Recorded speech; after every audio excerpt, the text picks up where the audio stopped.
नमस्कार, न्यूज उत्तर प्रदेश के पॉडकास्ट खबर दिन भर में आपका स्वागत है। तारीख 29 जुलाई, दिन बृहस्पतिवार। मैं वसुंधरा। आज के मुख्य समाचार। यूपी चुनाव के लिए मंथन का आज दूसरा दिन। बैठक में बीजेपी सांसदों को मिले आदेश, बूथ स्तर पर जाकर पार्टी को करें मजबूत। यूपी के बागपत पहुंचे सीएम योगी, विकास कार्यों का लिया जायजा। कहा, कोविड की तीसरी लहर से लड़ने के लिए तैयार रहे कार्यकर्ता। यूपी में हड़ताल कर रहे एम्बुलेंस कर्मियों के खिलाफ एस्मा के तहत कार्रवाई। 570 एम्बुलेंस कर्मचारियों को किया बर्खास्त। प्रियंका गांधी ने साधा योगी सरकार पर निशाना। बीएसपी चीफ मायावती ने पेगासस मामले में की जांच की मांग। कहा, पेगासस मामले में सुप्रीम कोर्ट ले संज्ञान, अपनी निगरानी में कराए जांच। बीजेपी के ट्वीट पर राकेश टिकैत का जवाब, 6 अगस्त को फिर आऊंगा लखनऊ। कहा, बीजेपी के पास है बड़ा फंड। ये थे मुख्य समाचार। अब खबरें विस्तार से। दिल्ली में बीजेपी की मंथन बैठक का आज दूसरा दिन था, जिसमें मंत्रियों को यूपी चुनाव के मद्देनजर कड़े निर्देश दिए गए। यूपी के सभी सांसदों से वैक्सीनेशन सेंटर जाने के साथ वैक्सीनेशन तेज करने को कहा गया है। इसके अलावा बूथ के कार्यकर्ताओं को जोड़ने को भी कहा गया है। बैठक में सेवा ही संगठन कार्य के तहत राज्य और केंद्र की योजनाओं को लोगों तक पहुंचने को भी कहा गया। बता दें, जो नए मंत्री बने हैं वो 16, 17, 18 अगस्त को जन आशीर्वाद यात्रा के तहत 3 लोकसभा क्षेत्रों में जाएंगे। कल की बैठक में बीजेपी के राष्ट्रीय अध्यक्ष जेपी नड्डा ने संदेश दिया कि बूथ लेवल के कार्यकर्ताओं तक सांसद अपनी पहुंच बढ़ाएं। केंद्रीय मंत्री जन आशीर्वाद यात्रा कर कम से कम 3 लोकसभा क्षेत्रों में जाएंगे। उन्होंने कहा कि वो कोरोना वैक्सीनेशन सेंटर में जाएं और लोगों तक केंद्र और राज्य सरकार की योजनाओं को पहुंचाएं। इसी के अंतर्गत बीजेपी 5 अगस्त को अन्न महोत्सव मनाएगी, जिसमें यूपी के 80,000 राशन विक्रेताओं से पीएम मोदी वीडियो कॉन्फ्रेंसिंग के जरिए सीधा संवाद करेंगे। कार्यक्रम में बीजेपी ने तकरीबन 1 करोड़ लोगों तक पहुंचने का लक्ष्य रखा है। केंद्र में नवनियुक्त यूपी के मंत्री जन आशीर्वाद यात्रा निकालेंगे और प्रदेश भर में जनता के बीच जाकर चुनाव के लिए आशीर्वाद मांगेंगे। ये यात्राएं 15 अगस्त के बाद निकाली जाएंगी। इनमें केंद्र सरकार की योजनाओं का प्रचार प्रसार होगा। कार्यक्रम में नए पुराने कार्यकर्ताओं को जोड़ने के निर्देश के साथ ही ये भी कहा गया है कि इस दौरान कोरोना संबंधित प्रोटोकॉल का पालन हो। यूपी के सीएम योगी आदित्यनाथ का आज बागपत दौरा था। ऐसे में सीएम योगी ने बागपत पहुंचकर सबसे पहले विकास कार्यों का जायजा लिया और जिला अस्पताल और ऑक्सीजन प्लांटों का निरीक्षण किया। मुख्यमंत्री योगी आदित्यनाथ ने यहां सबसे पहले महिला अस्पताल पहुंचकर वैक्सीनेशन का निरीक्षण किया। यहां उन्होंने डॉक्टरों से बातचीत की, टीकाकरण के संबंध में जानकारी ली और स्वास्थ्य विभाग को आवश्यक दिशा निर्देश भी दिए। महिला अस्पताल के पास ही बन रहे ऑक्सीजन प्लांट का निरीक्षण भी किया। सीएम योगी ने जल्द प्लांट को शुरू कराने के लिए दिशा निर्देश दिए। सीएम योगी महिला अस्पताल के पास ही बने पीकू सेंटर पहुंचे। वहीं कलेक्ट्रेट सभागार में पार्टी अधिकारियों के साथ बैठक भी की। सीएम योगी ने कलेक्ट्रेट में बैठक के दौरान पार्टी नेताओं और कार्यकर्ताओं को चुनाव की तैयारियों में जुटने के निर्देश दिए, तो वहीं कोविड की तीसरी लहर से लड़ने के लिए तैयार रहने के दिशा निर्देश भी दिए। सीएम योगी ने कहा कि बागपत अब पहले जैसा नहीं है।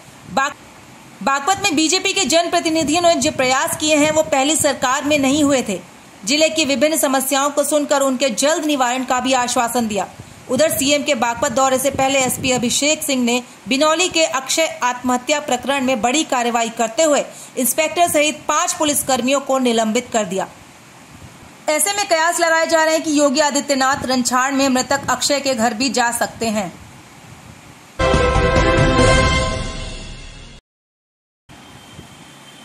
कोरोना संक्रमण के बीच तनख्वाह बढ़ाने और कॉन्ट्रैक्ट पर नौकरी देने को लेकर कई मांगों के साथ एम्बुलेंस कर्मचारी हड़ताल पर थे। हड़ताल की वजह से सरकार ने सरकारी एम्बुलेंस को कब्जे में लेकर दूसरे ड्राइवरों को सौंपकर एम्बुलेंस सेवा बहाल करवा दी है।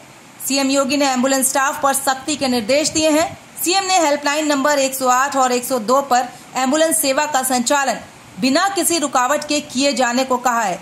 कांग्रेस महासचिव प्रियंका गांधी वाड्रा ने उत्तर प्रदेश में एम्बुलेंस सेवा के कई हड़ताली कर्मचारियों के खिलाफ कार्रवाई को लेकर राज्य सरकार पर निशाना साधा और कहा कि ऐसी सरकार से प्रदेश को भगवान बचाए। उन्होंने ट्वीट किया कि उत्तर प्रदेश में कोरोना काल में सरकार एम्बुलेंस कर्मियों पर फूल बरसाने की बात करती थी और उन्होंने जैसे ही अपने अधिकारियों की आवाज उठाई, सरकार उन पर लठ बरसाने की बात कर रही है। सरकार ने एस्मा लगाकर 500 से अधिक कर्मी बर्खास्त कर दिए और जनता परेशान है। ऐसी सरकार से प्रदेश को भगवान बचाए। बता दें, वाराणसी में अभी भी एम्बुलेंस चालकों की हड़ताल जारी है। बीएचयू के सरसुंदरलाल अस्पताल में एक शख्स को अपनी बीमार पत्नी को ट्रॉली से ले जाने का वीडियो सोशल मीडिया पर भी जमकर वायरल हो रहा है। एम्बुलेंस चालकों के लगातार हड़ताल पर होने की वजह से समस्याएं बढ़ती जा रही हैं। आंदोलन कर रहे एम्बुलेंस कर्मचारी चाहते हैं कि उन्हें सरकारी कर्मचारी बना दिया जाए और ठेके की प्रथा खत्म कर दी जाए। आपको बता दें, पूरे यूपी के 4780 एम्बुलेंस हड़ताल के कारण बंद करा दी गई थी, जिसमें से केवल 15 एम्बुलेंस चलाने की इजाजत दी गई थी।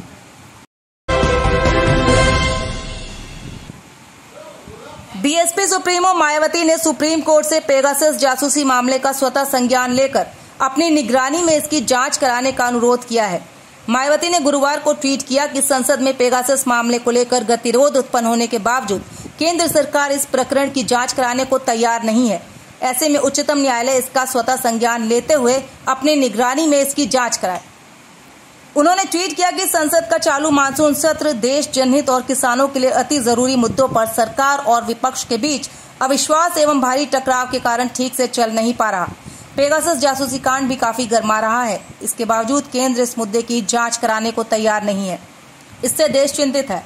मायावती ने एक दूसरे ट्वीट में कहा कि ऐसे में बसपा उच्चतम न्यायालय से अनुरोध करती है कि वो देश में इस बहुचर्चित पेगासस जासूसी मामले का खुद संज्ञान लेकर इसकी जांच अपनी निगरानी में कराए, ताकि इससे संबंधित सच्चाई जनता के सामने आ सके।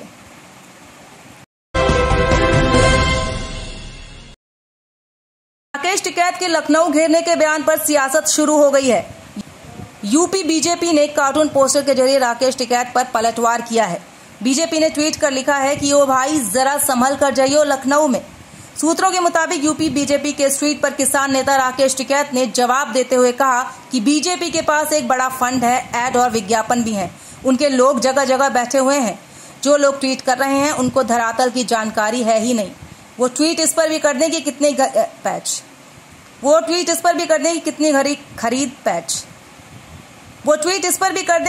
खरीद गेहूं की यहाँ हुई। वो ट्वीट गन्ने पर भी कर दे कि भुगतान हुआ कि नहीं हुआ। इस पर भी कर दे कि मायावती ने ज्यादा रेट बढ़ाए या अखिलेश ने बढ़ाए या फिर योगी ने बढ़ाए हैं, तो हमें भी लगेगा कि ये संज्ञान ले रहे हैं। आलू का क्या हाल है, किसान यहाँ आत्महत्या कर रहा है, इस पर भी ट्वीट कर दें। हम तो लखनऊ आएंगे ही, सरकार बात नहीं सुनेगी तो आंदोलन होगा, लखनऊ में मीटिंग करेंगे, ये नहीं आने देंगे तो हम सड़क पर बैठ जाएंगे। कार्टून में लिखे बक्कल तार दिया करे और पोस्टर भी लगवा दिया करे पर राकेश टिकैत ने कहा कि ये तो शब्द को भी चुराते हैं। मैं 6 अगस्त को फिर से लखनऊ आऊंगा, मैंने कार्टून देखा है। किसान के साथ